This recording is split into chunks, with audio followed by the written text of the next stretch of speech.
Ah, ça concerne du monde, hein. Attendez.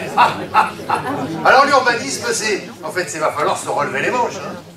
Il va falloir mettre le tablier.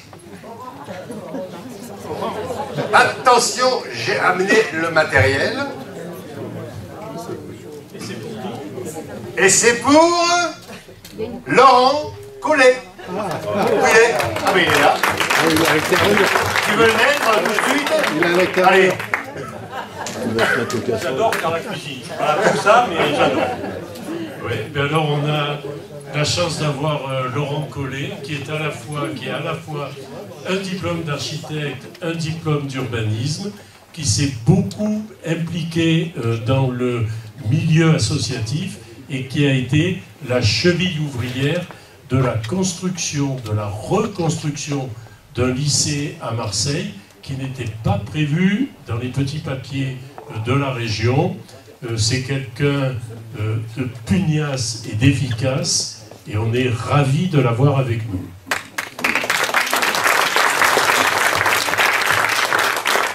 Alors, le thème ce soir, pour moi, c'est l'aménagement réfléchi du territoire. Alors, je vais d'abord inviter mes compagnons de travail dans l'équipe. Donc, j'ai Bruno Badon.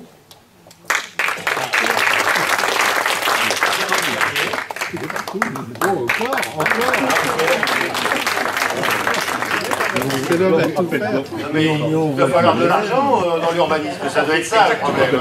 Alexandra Lofman. Et malheureusement, donc, l'absent de ce soir, qui est Hervé Thébault.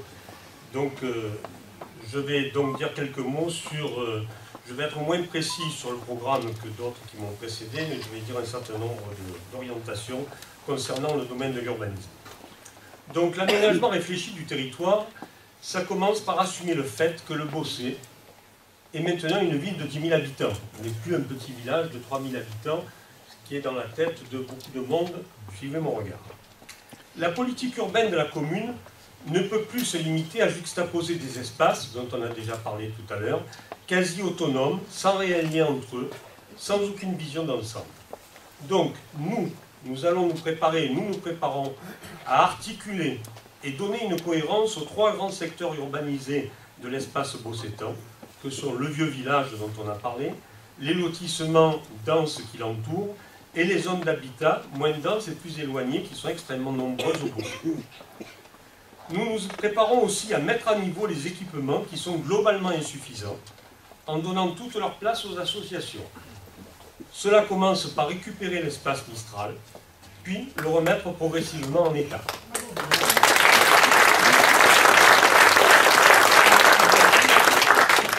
Nous nous préparons aussi à développer une vision globale du territoire, articulant les zones urbanisées, les espaces agricoles à valoriser et les zones forestières, en s'inscrivant volontairement dans le cadre du parc national régional de la Sainte-Baume.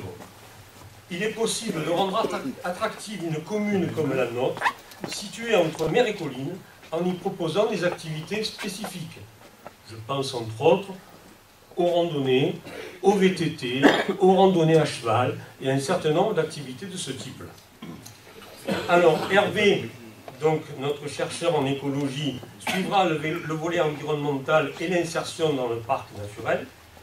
Bruno, qui est ingénieur agronome et viticulteur, s'occupera de la préservation et de la redynamisation de l'agriculture.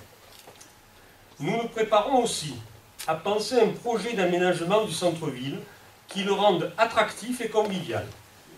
Nous préempterons les espaces centraux mis en vente par leurs propriétaires au prix du marché, donc sans pénalité pour le vendeur, pour les vendeurs.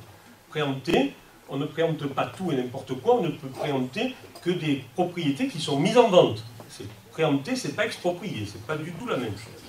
Donc chaque fois qu'une propriété située dans le centre-ville sera mise en vente, on examinera le dossier et le plus souvent possible, on préemptera, de façon à pouvoir réaménager et restructurer le centre. Ensuite, nous nous préparons aussi à traiter le problème de la circulation, ça a déjà été un peu évoqué. D'abord en faisant le forcing auprès des principaux décideurs, le département en tête, pour qu'une solution soit trouvée pour éloigner les camions du Bossé. Le travail qui vient d'être entamé par les associations est dans ce domaine parfaitement remarquable et à soutenir aussi fortement que ce que vous pouvez le faire. Ça commence par signer la pétition, par se mobiliser et par avancer dans ce domaine-là. Nous nous préparons aussi à penser un réseau de parkings périphériques pour le covoiturage et pourquoi pas entrer entre ces parkings et le centre-ville, mettre en place des navettes les jours de marché et de grandes manifestations, comme cela se fait à Sanary, sur le budget de Sainte-Baume.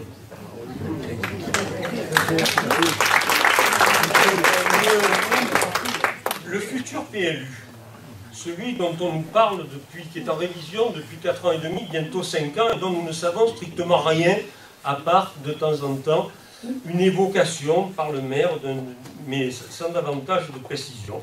Donc sur ce futur PLU devra évidemment intégrer tous ces objectifs. De toute façon, ce PLU sera à prendre en charge par l'équipe qui sera élue au mois de mars 2020.